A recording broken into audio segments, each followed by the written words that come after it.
Timnas Indonesia Senior secara resmi mendapatkan amunisi tambahan jelang lanjutan kualifikasi Piala Dunia 2026. Nama Ole Romangi resmi mengambil sumpah kewarganegaraannya bersama dengan dua pemain keturunan lainnya, seperti Ting Jae Prince dan juga Dion Marks. Dengan hadirnya Ole Romangi di dalam skuad Timnas Indonesia Senior, tentu ini akan sedikit meringankan pekerjaan rumah yang akan segera dikerjakan oleh Patrick Kluivert beserta jajarannya. Sebab saat ini skuad Garuda bisa dibilang sangat tidak produktif dalam jumlah gol yang diciptakan, dan dengan hadirnya Ole Romangi pada laga melawan Timnas Australia yang akan datang tentu dapat berpeluang menjawab produktivitas gol yang terhambat selama ini. Dan pastinya dengan hadirnya sang pemain bersama dengan skuad Garuda Senior, ini akan menambah persaingan yang sangat berdampak positif bagi performa Timnas Indonesia secara keseluruhan. Apalagi saat ini para pemain lokal yang bermain di Liga Domestik juga tengah menunjukkan performa terbaik mereka untuk bisa mendapatkan pemanggilan dari timku pelatihan terbaru untuk memperkuat Timnas Indonesia pada bulan Maret yang akan datang. Tentu laga yang akan digelar pada 20 Maret dan 26 Maret yang akan datang tersebut akan menjadi salah satu laga sejarah yang tidak akan terulang kembali. Sebab jika Timnas Indonesia berhasil memenangkan dua pertandingan tersebut, maka dapat dipastikan Timnas Indonesia berpeluang besar untuk lolos ke putaran final Piala Dunia tanpa harus mengikuti putaran berikutnya. Pastinya ini akan menjadi momen yang sangat penting bagi para pemain untuk bisa masuk ke dalam skema permainan dan juga bagian dari sejarah yang akan ditorehkan oleh Timnas Indonesia Senior. Oleh karenanya berikut ini merupakan prediksi line up yang akan digunakan oleh Patrick Kluivert pada laga antara Timnas Indonesia melawan Timnas Australia pada lanjutan putaran ketiga di kualifikasi Piala Dunia 2026.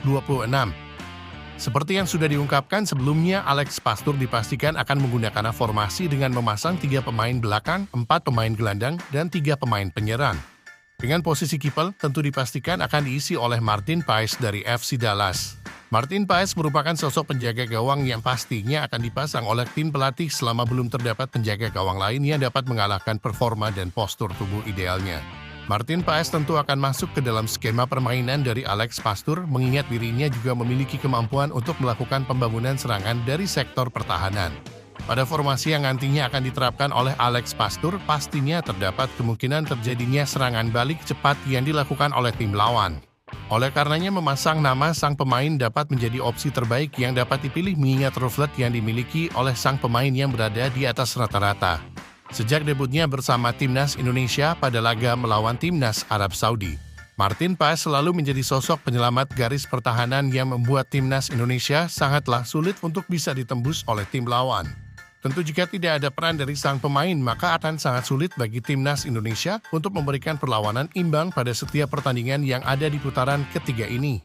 Jay Itzes, pemain asal kasta tertinggi Liga Italia satu ini pastinya akan tetap mengamankan jabatannya sebagai kapten utama Timnas Indonesia. Hal tersebut tentu bukan tanpa alasan. Meskipun saat ini umurnya masih tergolong sangat muda, namun Jay Itzes telah mampu menunjukkan kedewasaannya di dalam lapangan dan dapat menjadi sosok role model bagi para pemain di atas lapangan hijau. Selain itu, ketenangan yang dirinya miliki juga menjadi poin penting yang dapat menjadi pertimbangan tim pelatih. Salah satunya Alex Pastoor yang sangat menekankan kedisiplinan dan kesopanan bagi para pemain di dalam maupun di luar lapangan. Sementara jam terbangnya semakin tinggi di kasta tertinggi Liga Eropa tentu membuat sang pemain memiliki pengalaman yang sangat luar biasa berbeda dari para rekan setingnya yang tidak tampil pada liga kompetitif seperti Liga Italia. Jay Itzes bahkan telah berhadapan dengan para striker kelas dunia dan terbukti selalu bisa menjadi sosok kokoh bagi garis pertahanan. Mads Hilgers. Meskipun saat ini Mads Hilgers sangatlah minim mendapatkan jam terbang sebab cedera yang dirinya alami dan mengharuskan dirinya absen pada jeda internasional yang lalu, ini tidak akan menutup kemungkinan bagi sang pemain untuk bisa langsung mengamankan posisinya sebagai pemain utama pilihan Alex Pastoor di dalam skuad impiannya di Timnas Indonesia. Di umurnya yang sangat muda, bahkan Mads Hilgers telah berhasil memiliki nilai harga pasar tertinggi dan mendapatkan kepercayaan untuk tampil selama 90 menit penuh di level senior. Mads Hilgers merupakan bek tengah yang sangat lengkap dan Timnas Indonesia sangatlah beruntung mendapatkan pemain potensial semacam ini. Dirinya memiliki peluang untuk bisa terus berkembang di bawah asuhan Alex Pastoor dengan gaya permainannya yang sangat taktikal dan memberikannya kebebasan untuk bisa bergerak keluar dari posisinya selama diperlukan. Dengan taktik yang Alex Pastoor miliki dan penerapan filosofi total football, maka Mads akan menjadi salah satu aset berharga yang dimiliki oleh Timnas Indonesia pada sisa pertandingan di kualifikasi Piala Dunia kali ini. Elkan Bagdad. usai absen selama hampir 1 tahun lamanya. Nama pemain kelahiran Bangkok satu ini yang telah bergabung bersama skuad Garuda sejak awal masa kepelatihan Coach Sintayong memiliki peluang untuk kembali merumput bersama skuad Garuda. Pemain yang saat ini berkarir di kasta ketiga Liga Inggris tersebut memiliki kesempatan untuk bisa masuk ke dalam daftar nama pemain yang akan masuk ke dalam pilihan utama Alex Pastoor. Dengan tubuhnya yang besar dan semakin berisi, maka sudah tentu Elkan Bagot dapat menjadi benteng kokoh yang akan menjadi aset berharga bagi skuad Garuda. Terlebih pada laga melawan timnas Australia yang akan datang, hadirnya Elkan Bagot akan sangat berdampak signifikan bagi pemutusan serangan yang berasal dari serangan balik tim lawan. Dengan posturnya yang sangat tinggi, dirinya juga dapat menjadi opsi dalam skema tendangan sudut yang dapat dirinya eksekusi dengan lebih mudah. Kevin Dix, pemain asal FC Copenhagen, dipastikan juga akan masuk sebagai pemain utama yang dipilih oleh Alex Pastoor dalam starting 11-nya di setiap pertandingan timnas Indonesia senior. Hal tersebut tak lepas dari pengalaman dan juga jam terbang sang pemain yang sudah sangat tinggi dan akan berdampak pada performa tim secara keseluruhan. Bahkan pada debut pertamanya melawan timnas Jepang yang lalu, Kevin Dix mampu menjadi sosok pemain kunci yang dapat menahan setiap gempuran dari para pemain top Jepang. Pastinya Kevin Dix memiliki nilai yang sangat berarti dan akan dimanfaatkan secara maksimal oleh Alex Pastoor di dalam skema permainannya. Terlebih Kevin Dix merupakan tipe pemain yang juga gemar berlari dan menusuk ke dalam kotak penalti. Dirinya tentu dapat bekerja sama dengan sektor sayap penyerangan untuk menciptakan kombinasi yang sangat efektif dan akan memberikan keunggulan bagi tim di dalam pertandingan. Calvin Verdonk, pemain asal NEC Nijmegen yang juga sering masuk ke dalam skuad terbaik di setiap pekan Liga Belanda, tentu telah ditargetkan oleh Alex Pastoor untuk mengisi posisi sayap kiri pertahanan timnas Indonesia. Sejak debutnya bersama timnas Indonesia, Calvin Verdonk langsung mengamankan posisi utamanya dan terbukti dapat tampil sangat baik di dalam setiap pertandingan.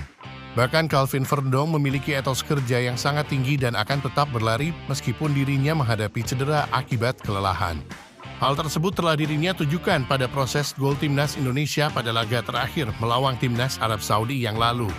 Etos kerja semacam ini tentu akan sangat dengan mudah dimanfaatkan oleh tim pelatih untuk menciptakan kesolidan di dalam pertahanan dan juga skema penyerangan.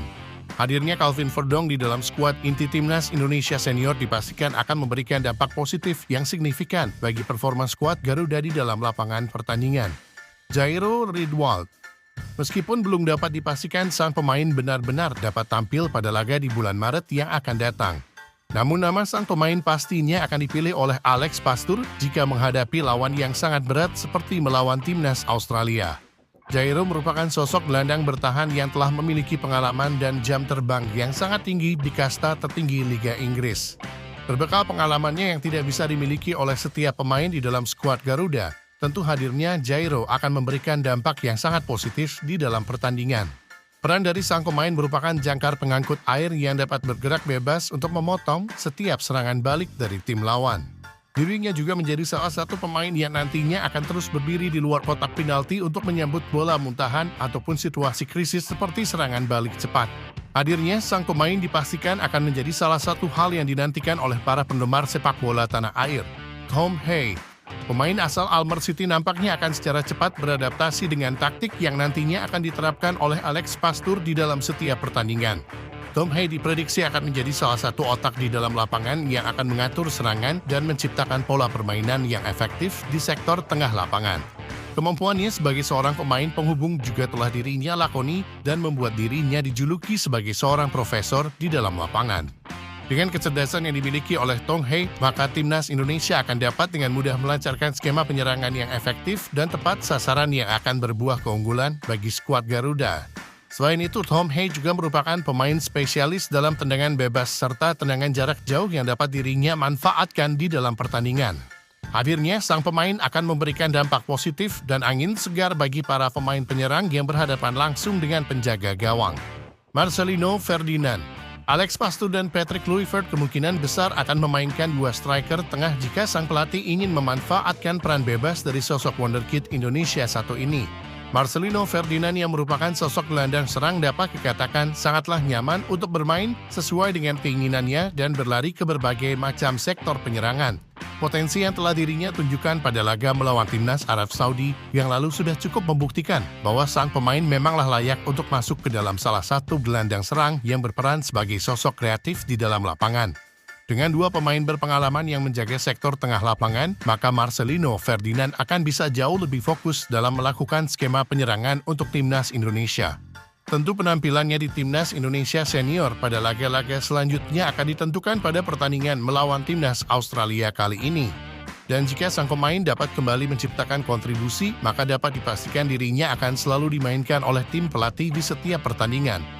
Rafael Struijk datangnya oleh Romani pada laga perdana di bulan Maret melawan timnas Australia, maka akan mengakhiri era dari sang pemain sebagai ujung tombak dari timnas Indonesia. Selama kepelatihan Coach Sintayong, sang pemain selalu masuk sebagai striker pemantul bola dan harus berlari dalam 90 menit penuh untuk melakukan tekanan di sektor pertahanan lawan. Namun dengan datangnya striker baru pada bulan Maret ini, maka Rafael Struijk akan berperan sebagai sosok pemain sayap penyerangkan yang merupakan posisi murninya di level klub. Akan tetapi nampaknya pada laga melawan timnas Australia yang akan datang, dirinya tetap akan memiliki peran sebagai ujung tombak sebab Marcelino yang akan menjadi salah satu pemain yang memiliki kebebasan pada posisi gelandang serang. Dengan kekuatan bola lengkungnya yang sangat baik, Rafael Struijk memiliki keuntungan tersendiri jika dirinya masuk menusuk dari sektor sayap untuk bisa menciptakan peluang gol yang sangat besar. Selain itu, dirinya kini dapat melakukan serangan yang jauh lebih leluasa dan dapat menjadi pemain pembeda di dalam lapangan. Ole Romani merupakan sosok pemain keturunan selanjutnya yang berposisi utama sebagai striker murni yang akan menjalankan proses naturalisasi bersama timnas Indonesia. Hadirnya Ole Romani ke dalam skuad Garuda diharapkan dapat menjadi penyelesaian masalah dari minimnya produktivitas gol dari timnas Indonesia. Sebab beberapa tahun terakhir, timnas Indonesia tidak memiliki sosok predator yang dapat memaksimalkan peluang di dalam kotak penalti. Hadirnya pemain asal aksi Utrecht yang satu ini pada putaran ketiga kualifikasi Piala Dunia besok tentunya akan menjadi angin segar dari kebuntuan yang selama ini dialami oleh timnas Indonesia senior. Apalagi skuad Garuda saat ini memang membutuhkan sosok pemain kunci yang dapat mencetak gol keunggulan di setiap pertandingan. Sebab sisa laga yang akan berlangsung di bulan Maret dan Juni yang akan datang akan menjadi laga krusial yang menentukan langkah bagi skuad Garuda untuk bisa lolos ke putaran final Piala Dunia 2026 yang akan datang. Itulah tadi merupakan prediksi line up yang akan digunakan oleh Patrick Kluivert pada laga antara timnas Indonesia melawan timnas Australia pada lanjutan putaran ketiga di kualifikasi Piala Dunia 2026. Jangan lupa tulis pendapat kalian di kolom komentar.